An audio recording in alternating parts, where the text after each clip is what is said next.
एक नागिन के 2 अंडे थे, लेकिन जब वो बाहर गई तब आसमान से एक जादुई अंडा उन 2 अंडों के पास गिरा। नागिन जब वापस आई तब उसे नया अंडा दिखने के कारण उसको तोड़ने का मन किया। उसने अंडे को तोड़ने की कोशिश की, लेकिन वो उससे नहीं टूटा। तब उसने वो अंडा चुड़ैल के पास दिया। उसने भी अपना जादू इस्तेमाल किया, लेकिन वो अंडा नहीं टूटा। फिर उसने वो अंडा सीमा के पास दिया और कहा, तुम इसको संभालो, क्या पता कुछ जादुई चीज इसमें से निकल आए। सीमा ने उस अंडे को अपने पास प्यार से रख लिया। कुछ ही दिनों बाद उसमें से एक मछली बाहर आई। सीमा ने मछली को बर्तन में रखा, लेकिन अगले ही दिन उस मछली का आकार बढ़ गया। तब सीमा ने उसे बड़े बर्तन में रखा, लेकिन फिर से वो मछली बड़ी हो गई। तब सीमा ने मछली को कुएं में डाला, लेकिन वो तो उस कुएं में भी नहीं समा रही थी। तभी सीमा ने देखा कि बहुत जोर जोर की बारिश हो रही है और उस बारिश के कारण गांव में हर जगह बाढ़ आ गई है। सीमा को कुछ समझ नहीं आ रहा था कि आखिर हो क्या रहा है।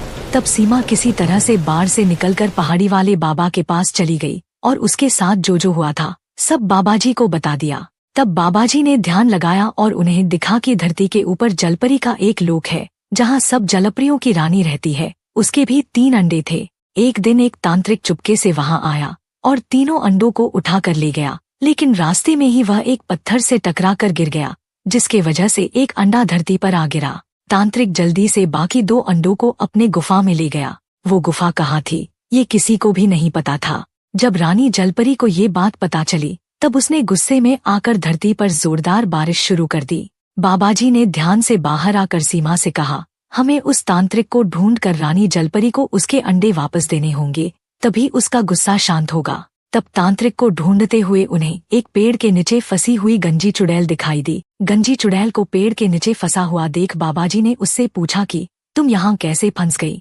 तब चुड़ैल ने कहा, मैं चुड़ैल हूँ ही नहीं, और मुझे ये भी पता है कि आप तांत्रिक को खोज रही हैं। असल में मैं एक जलपरी हूँ और रानी जलपरी पद्मा की बहन भी। जब पद्मा के 3 अंडों को तांत्रिक उठाकर ले गया तब पद्मा ने उन्हें ढूंढने का काम मुझे सौंप दिया। ये काम बहुत मुश्किल था। तांत्रिक की गुफा को ढूंढते हुए मेरा 1 महीना बीत गया, पर गुफा नहीं मिली। लेकिन एक दिन मुझे एक ऐसी गुफा मिली जिसके अंदर से धुआं आ रहा था।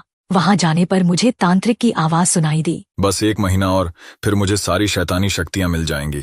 तभी एक आदमी गुफा में चला गया, लेकिन जब मैंने गुफा में जाने की कोशिश की तब एक कवच ने मुझे दूर फेंक दिया। पद्मा ने मुझे विदा करते वक्त एक जादुई त्रिशूल दिया था, जिसकी शक्ति से मैंने उस कवच को तोड़ दिया। कवच के पीछे तांत्रिक उन अंडों के सामने बड़ा हवन कर रहा था, लेकिन कवच के टूटने की आवाज से उसकी नजर मेरे ऊपर पड़ी और वह गुफा के बाहर आकर अपनी जादुई शक्तियों से उड़ने लगा। उड़ते उड़ते ही तांत्रिक ने जलपरी पर जादू का हमला किया। जलपरी ने अपने त्रिशूल को आगे किया, जिससे जादुई शक्ति नष्ट हो गई। तब तांत्रिक ने बहुत से जादुई अस्त्रों को जलपरी के ओर फेंका। तब जलपरी ने दिव्य कवच का इस्तेमाल करके अपने आप को बचा लिया। तब तांत्रिक गायब होकर अचानक से जलपरी के सामने आ गया और उसकी सारी शक्तियां उससे छीन ली। फिर तांत्रिक ने जलपरी पर जादू से वार किया, जिससे जलपरी बहुत दूर जा गिरी। तांत्रिक तुरंत वहां उड़ते हुए आ गया और एक पेड़ को जलपरी पर गिरा दिया। उसके बाद उसने जलपरी को अपने जादू से गंजी चुड़ैल बना दिया। फिर तांत्रिक हंसते हुए कहने लगा, एक चुड़ैल की मदद कोई क्यों ही करेगा भला,